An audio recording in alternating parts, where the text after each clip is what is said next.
گویا وہ تصویر ہمارے لیے ایک دوسری دنیا کی کھڑکی یا دروازہ بن جاتی ہے اور ہم اس عکس کی مکمل سیر کر لیتے ہیں۔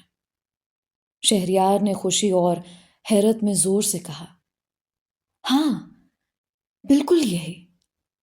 کیا آپ کے ساتھ بھی ایسا ہی ہوتا ہے؟ ہاں، کئی بار کوئی خوبصورت اور گہری پینٹنگ دیکھتے ہوئے ایسا ہوا ہے۔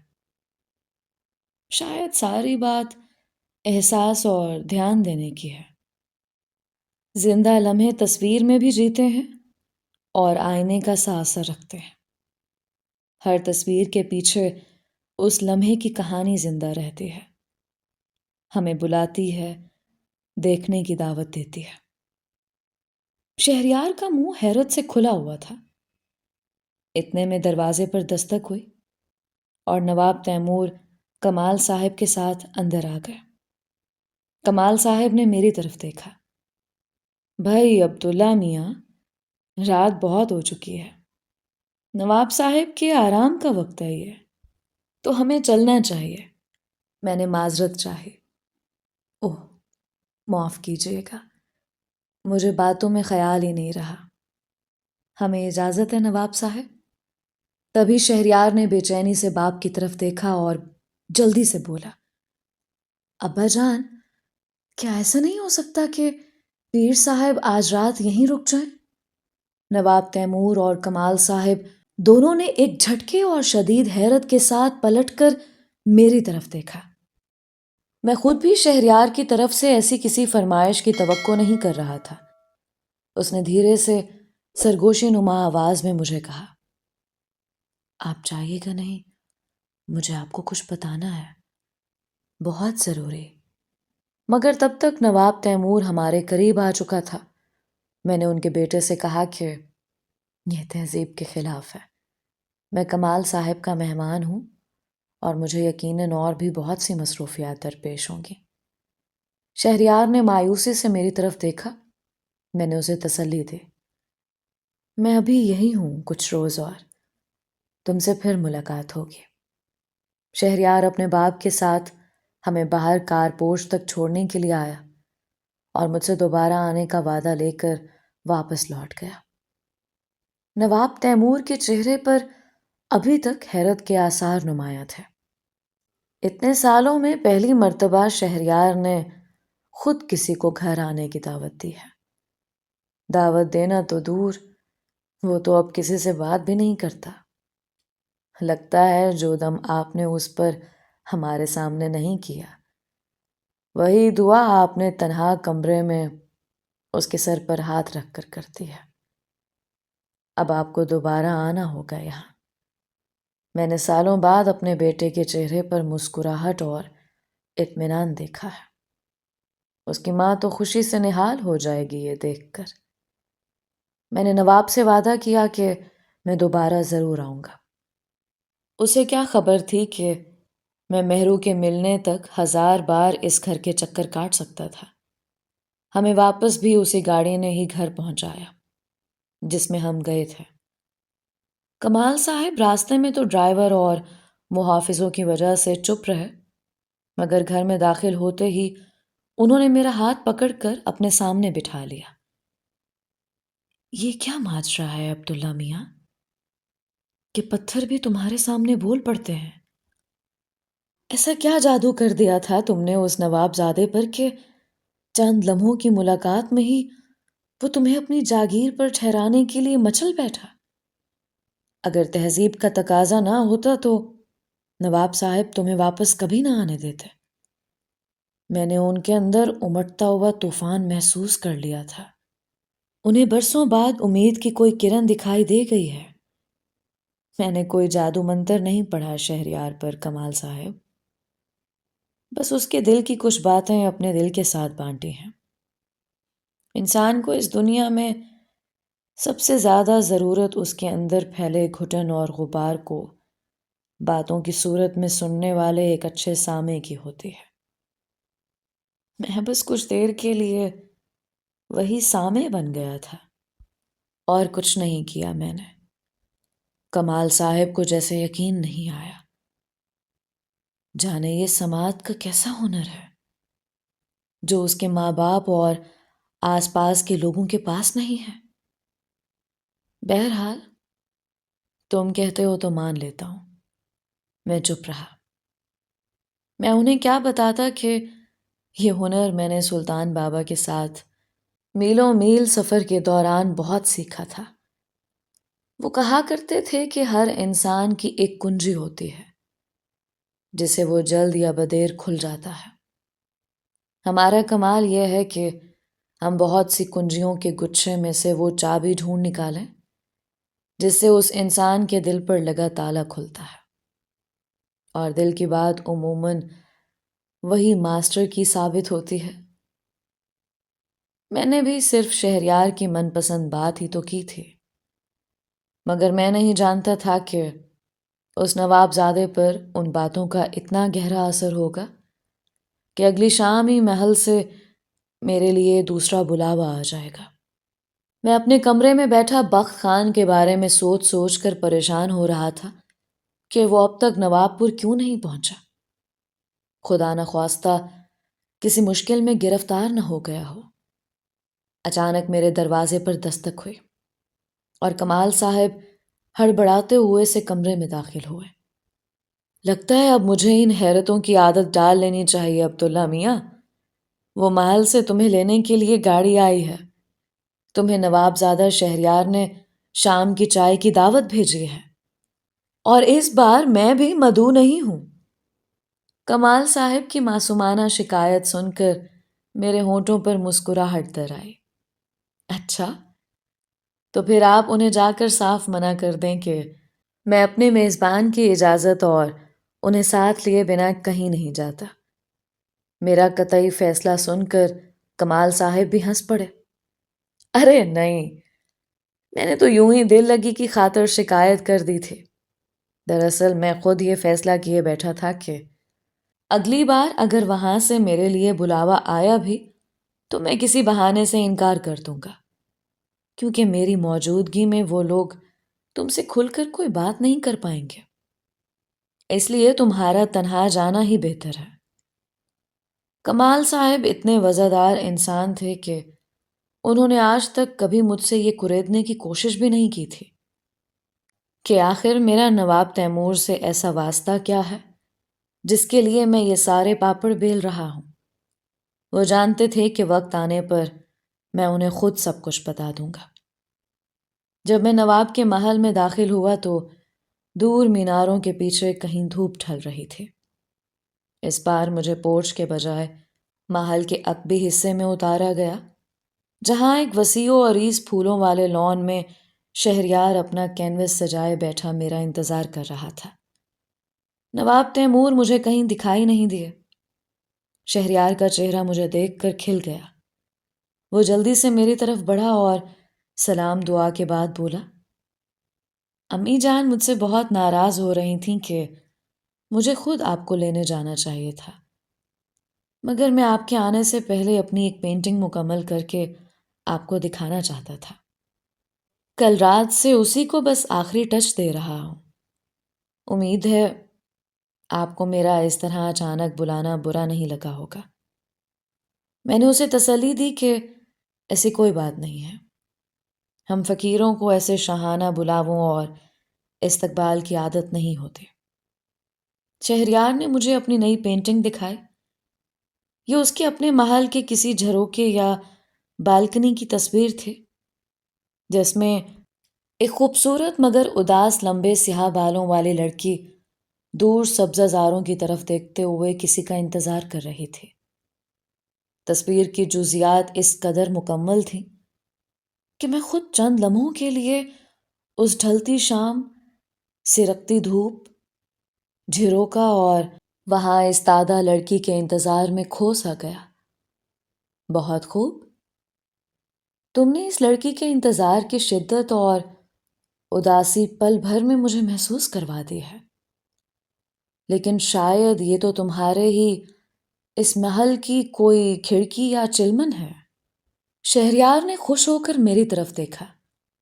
میں جانتا تھا کہ صرف آپ ہی ہیں جو اس تصویر میں چھپے کرب کو محسوس کر پائیں گے۔ ہاں، یہ اسی محل کے ایک کمرے کی کھڑکی ہے جو یہیں پچھلی طرف اس باغ میں کھلتی ہے۔ وہ دیکھیں، وہ رہی۔ شہریار نے ایک جانب اشارہ کیا۔ میں نے اوپر دیکھا اور اسی لمحے مجھے یوں محسوس ہوا کہ کوئی نسوانی ہیولا ایک جھٹکے سے اس کھڑکی کے پردے کے پیچھے سے اجلت میں دور ہٹ گیا ہو۔ میں نے شہریار کی طرف دیکھا۔ اور یہ لڑکی کون ہے؟ کیا اس گھر میں رہتی ہے یہ بھی؟ شہریار نے ایک گہرا سانس لیا۔ ہاں، کبھی رہتی تھی، شاید 1.5 صدی قبل، مگر مجھے اب بھی دکھائی دیتی ہے۔ اندھیرا ہوتے ہی اس گھر کے پرانے مکین اپنے گمشدہ کمروں سے نکل آتے ہیں، آپس میں باتیں کرتے ہیں، اپنے معمولات نپٹاتے ہیں اور پھر صبح سے پہلے واپس پلٹ جاتے ہیں۔ آپ کو شاید میری باتوں پر یقین نہ آئے، کوئی بھی یقین نہیں کرتا مجھ پر۔ مجھے نیم پاگل سمجھتے ہیں یہ لوگ۔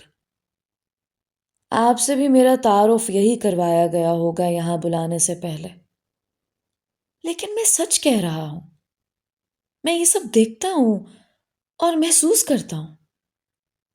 اب آپ کی مرضی ہے کہ آپ بھی دوسرے لوگوں کی طرح میری باتوں کو وہم اور پاگل پن سمجھ کر میرے علاج کے فکر میں پڑتے ہیں، یا پھر اتنے میں نوکروں نے چائے کے لیے پوچھا۔ شہریار کا تسلسل ٹوٹ گیا۔ میں نے اسے یہیں باہر چائے لگوانے کا کہا۔ میں نہیں چاہتا تھا کہ ہم اس جگہ سے منتقل ہو کر کسی اور جگہ جا بیٹھیں۔ کبھی کبھی جگہ کی منتقلی بھی ہمارے خیالات کی رو کو منتشر کر دیتی ہے، ہمارا رویہ بدل جاتا ہے، اور ہم وہ انسان نہیں رہتے جو کچھ دیر قبل کسی اور جگہ تھے۔ ماحول انسان کی شخصیت کو بری طرح متاثر کرتا ہے۔ میں نے شہریار کو بات جاری رکھنے کا کہا۔ بس میں اتنا ہی کہنا چاہتا ہوں کہ اگر آپ کو بھی مجھ پر کوئی دم درود پڑھنے کے لیے بلایا گیا ہے تو میرے ماں باپ کو مایوس نہ کیجیے گا۔ انہیں جاتے جاتے تسلی ضرور دیتے جائیے گا کہ میں جلد ٹھیک ہو جاؤں گا۔ وہ دونوں میری وجہ سے بہت پریشان رہتے ہیں اور میں انہیں مزید پریشان نہیں کرنا چاہتا۔ بہت محبت کرتا ہوں میں ان سے، اور اگر واقعی مجھے وہم کی یا خواب دیکھنے کی کوئی بیماری ہے تو میرے لیے یہ دعا ضرور کیجیے گا کہ میں جلد ٹھیک ہو جاؤں۔ شہریار نے بات ختم کی تو ہم دونوں کے پیالوں میں پڑی چائے بھی ٹھنڈی ہو چکی تھی۔ آج نواب صاحب گھر پر نہیں تھے، اور شہریار نے کسی نوکر کو بھی ہماری تنہائی میں مخل ہونے سے سختی سے منع کر دیا تھا، اس لیے ہمیں وہاں تازہ چائے پیش کرنے والا کوئی بھی نہیں تھا۔ شہریار اپنی بات ختم کر کے یوں خاموش بیٹھا تھا جیسے کوئی مجرم اپنے جرم کا اقرار کرنے کے بعد اپنی سزا سننے کے انتظار میں بیٹھتا ہے۔ وہ اپنی دیوانگی کا اظہار کر چکا تھا اور اب مجھ سے کسی نصیحت، دعا یا تاسف نما حیرت کی توقع کر رہا تھا، مگر میں نے اسے صرف ایک سوال پوچھا۔ اس لڑکی کا کیا نام ہے؟ شہریار حیرت سے اچھل پڑا۔ جی؟ نام؟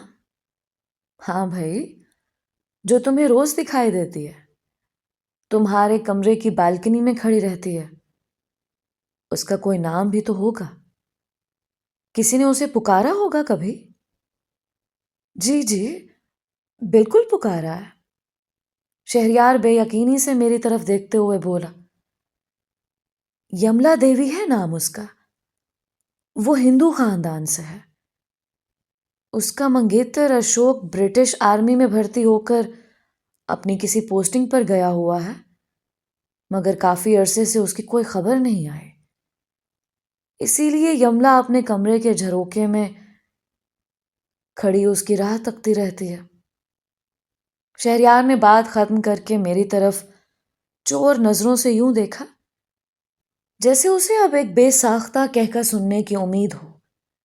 لوگ ایسی باتیں سن کر عموماً زوردار کہکا ہی تو لگاتے ہیں۔ اچھا یہ بتاؤ، کیا یہ سب کردار جو تمہیں نظر آتے ہیں، یملا، اس کا خاندان وغیرہ، کیا ان میں سے کبھی کسی نے تم سے بات کرنے کی کوشش نہیں کی ہے؟ یا کبھی وہ تم کو دیکھ کر ٹھٹکے یا چونکے ہیں؟ نہیں، وہ مجھ سے بالکل لا تعلق رہتے ہیں، جیسے میں وہاں ہوں ہی نہیں، یا میرا کوئی وجود ہی نہیں ہے۔ میں شہریار کی بات سن کر کچھ دیر کے لیے خاموش ہو گیا۔ اس نے بے چینی سے پہلو بدلا۔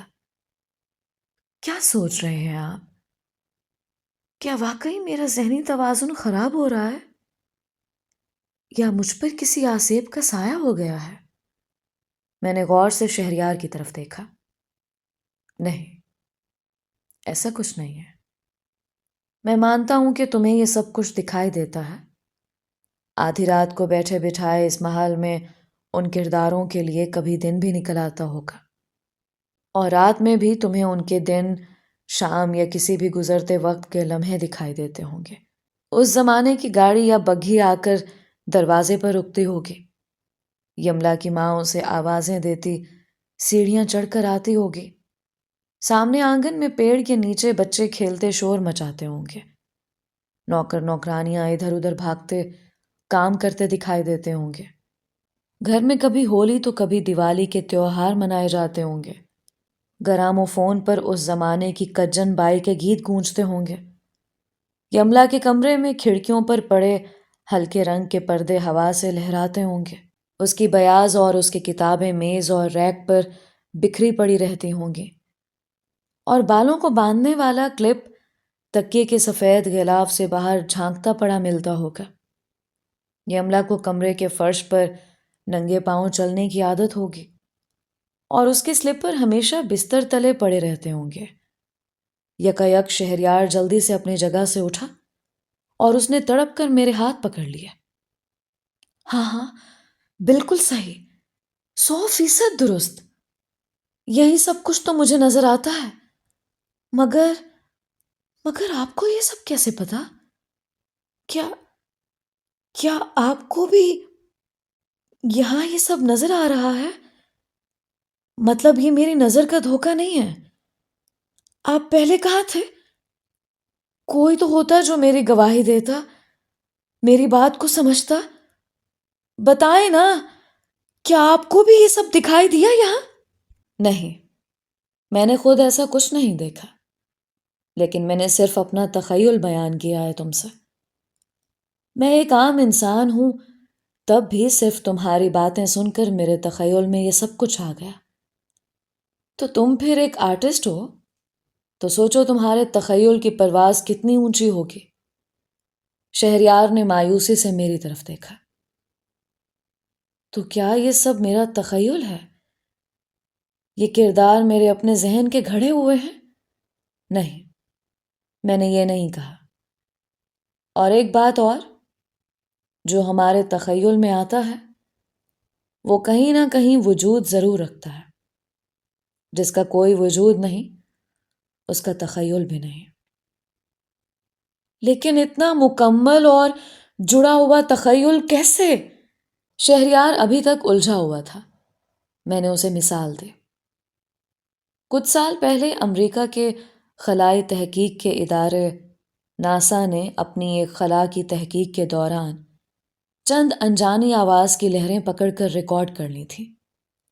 ان آوازوں کی حقیقت جاننے کے لیے ماہرین لسانیات کی ایک پوری ٹیم بٹھا دی گئی، جس نے مہینوں کی محنت اور تحقیق کے بعد اتنا راز پا لیا کہ یہ قدیم عبرانی زبان کی بولی کی آوازیں ہیں۔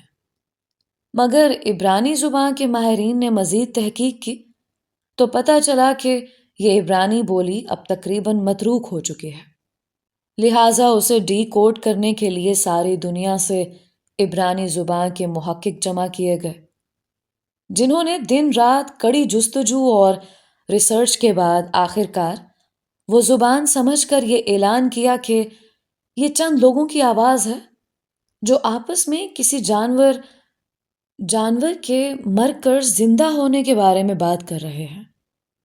اور پھر مہینوں بعد جا کر یہ عقد کھلا کہ غالباً یہ آوازیں ہزاروں سال پہلے حضرت موسیٰ علیہ السلام کے دور کی آوازیں ہیں، جو کسی نبی کے معجزے کے بارے میں ہونے والی بات چیت پر مبنی ہیں۔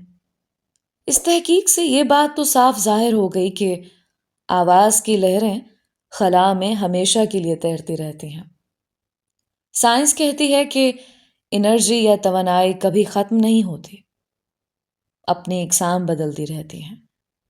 آواز کی لہر بھی ایک انرجی کی قسم ہے جو کبھی فنا نہیں ہوتی۔ تو سوچنے والی بات یہ ہے کہ جس طرح آواز کی لہریں خلا کے دوش پر تیرتی رہتی ہیں، اسی طرح تصویر کی لہر بھی تو زندہ رہتی ہوگی۔ ہمارے چلنے پھرنے کی یہ متحرک تصویریں لمحہ گزر جانے کے بعد بھی قدرت کے کسی نہ کسی کینوس یا کیمرے کی فلم میں قید ہو جاتی ہوں گی۔ اب تو انسانی ویڈیو ٹیکنالوجی نے بہت سی گرہیں کھول دی ہیں۔ آپ جب چاہیں تصویر کو آگے پیچھے یعنی کہ ریوائنڈ یا فارورڈ کر کے دیکھ سکتے ہیں۔ لائیو یا اسی لمحے کی تصویر بھی نشر ہوتی ہے، اور ہم سے ہزاروں لاکھوں میل دور بیٹھے لوگ یا منظر ہمیں اسی لمحے جیتے جاگتے دکھائی دیتے ہیں۔ تو بس یہ سمجھ لو کہ جو گزر چکا ہے اس کی بھی پوری فلم بنی پڑی ہے، لیکن ہمارے پاس ابھی وہ ناسا کی آواز پکڑنے والی مشین جیسی ٹائم مشین نہیں ہے جو ان گزرے لمحوں کی فلم ہمیں دکھا سکے۔ مگر انسانی ذہن قدرت کی بہت بڑی ایجاد کردہ ٹائم مشین ہے۔ وہ بنا کسی بیرونی ایجاد کی مدد کے ہمیں ان ماضی کے لمحوں کی سیر کرا سکتا ہے۔ اس سے بھی بڑھ کر ایک جدید فلسفہ یہ بھی بیان کرتا ہے کہ انسانی تاریخ سے پہلے یعنی ازل سے لے کر ابد تک کی پوری فلم قدرت نے بنا رکھی ہے، اور ہم صرف اس وقت کی سرنگ سے گزرتے ہوئے اپنے اپنے کردار نبھا رہے ہیں۔ اسی لیے کبھی کبھی کچھ لوگوں کو آنے والے واقعات یا وقت کے لمحے کی جھلکیاں کسی خواب میں یا کھلی آنکھوں سے بھی دکھائی دے جاتی ہیں۔ یہ قدرت خدا کا بنایا ایک بہت بڑا کارخانہ ہے، جس کی تخلیق اور کھوج کرنے کی ہمیں نہ صرف بار بار تلقین کی گئی ہے بلکہ حکم بھی دیا گیا ہے۔ مگر افسوس، ہم خواب غفلت میں گھرے تمام عمر صرف دنیاوی جھمیلوں اور روٹی کپڑوں اور مکان کی جستجو میں ضائع کر دیتے ہیں۔ ہو سکتا ہے جو تمہیں نظر آتا ہے وہ اس حویلی کا کوئی ماضی کا لمحہ ہو، چند تصویریں فریم ہوں جو تمہارا ذہن پکڑ رہا ہے، مگر ہم سب اس سے قاصر ہیں۔ بس اتنی سی بات ہے، لہٰذا خود کو الجھانے کی کوشش مت کرو۔ شہریار دم بخود سا بیٹھا میری ساری بات سنتا رہا۔ رات بیت رہی تھی، نوکر نے آ کر ہمیں اطلاع دی کہ نواب صاحب واپس تشریف لا چکے ہیں اور کھانے کا وقت بھی گزر رہا ہے۔ میں نے شہریار سے اجازت چاہی مگر وہ نہ مانا۔ نواب صاحب کھانے کی میز پر ہمارا انتظار کر رہے تھے۔ لگتا ہے آج نواب شہریار نے آپ کو بہت مصروف رکھا ہے۔ سنا ہے کہ گزشتہ 4 گھنٹے سے آپ دونوں پچھلے لان میں بیٹھے باتیں کر رہے ہیں۔ بھائی ہم سے تو شہریار نے پورے سال میں شاید چند منٹ ہی بات کی ہوگی۔ اتنے میں ایک خادمہ سر جھکائے ہوئے ڈائننگ ہال میں داخل ہوئی۔ حضور، نواب بیگم آنے کی اجازت چاہتے ہیں، نواب نے جلدی سے کہا۔ ہاں ہاں بھائی، کیوں نہیں، ہم انہی کا انتظار کر رہے ہیں کھانے پر۔ ان سے کہو آ کر مہمان سے مل لیں۔ کچھ ہی دیر میں نواب کی بیگم ہال میں داخل ہوئیں، ایک پروقار، حسین اور مہذب خاتون۔ شہریار نے جلدی سے اٹھ کر ماں کے لیے کرسی کھسکائی اور وہ سلام کرتے ہوئے بیٹھ گئیں۔ معذرت چاہتی ہوں، آج شہریار نے آپ کا سارا وقت لے لیا، مگر آپ اطمینان رکھیں، آپ کے میزبان کو اطلاع کر دی گئی ہے کہ دیر ہونے کی صورت میں آپ شب یہیں بسر کریں گے۔ سچ پوچھیں تو ہم سب کی یہی خواہش ہے کہ آپ ہمیں مزید خدمت کا موقع دیں۔ شہریار ماں کی بات سن کر خوش ہو گیا۔ آپ رک رہے ہیں نا؟ میں وعدہ کرتا ہوں کہ رات زیادہ دیر آپ کے کان نہیں کھاؤں گا۔ شہریار کے ماں باپ اپنے بیٹے کو یوں ہنستے مسکراتے دیکھ خوشی سے نہال ہو رہے تھے۔ کھانے کے بعد شہریار کچھ دیر کے لیے اپنے کمرے میں چلا گیا۔ نواب اور بیگم بیٹھے رہے۔ خاتون نے شکریہ ادا کرنا چاہا مگر ان کی آواز لرز سے گئی۔ میرا بیٹا آپ کے آنے سے ایک بار پھر جی اٹھا ہے۔ آپ نہیں جانتے آپ نے ہمیں کتنی بڑی خوشی دی ہے۔ خدا کرے کہ اس کے ہونٹوں سے یہ مسکراہٹ اب کبھی واپس نہ ہٹنے پائے۔ نواب تیمور نے مجھ سے پوچھا، لیکن اسے ہوا کیا ہے؟ آپ کس نتیجے پر پہنچے ہیں؟ ہمارا بیٹا ٹھیک تو ہو جائے گا نا؟ آپ کے بیٹے کو کچھ بھی نہیں ہوا۔ کوئی ذہنی عارضہ یا نفسیاتی مرض لاحق نہیں ہے اسے، بلکہ میں تو یہ کہوں گا کہ شہریار عام لڑکوں کے مقابلے میں کچھ خاص ہے۔ شاید اسے قدرت کی طرف سے کچھ عطا ہے، اور اس جیسے ایسے کئی فرزانے ہیں جنہیں شاید دنیا آج بھی دیوانہ سمجھ کر پتھر مارتی ہوگی۔ یہاں اپنی اپنی عقل کے لحاظ اور حساب سے فیصلہ کرنے کا رواج ہے۔ نواب نے حیرت سے میری طرف دیکھا۔ میں کچھ سمجھا نہیں۔ میں آپ کو تفصیل سے سب بتا دوں گا۔ آپ فی الحال ایک کام کریں، تقسیم ہند سے بھی بہت عرصہ قبل کی تاریخ نکلوائیں کسی طرح، اپنے اس محل کی۔ یہاں آپ کے آباء و اجداد سے قبل کوئی ہندو خاندان رہتا تھا شاید، ہو سکے تو اس خاندان کی ساری تفصیلات معلوم کروائیں، اور یہ کام جتنا جلدی ہو اتنا بہتر ہے۔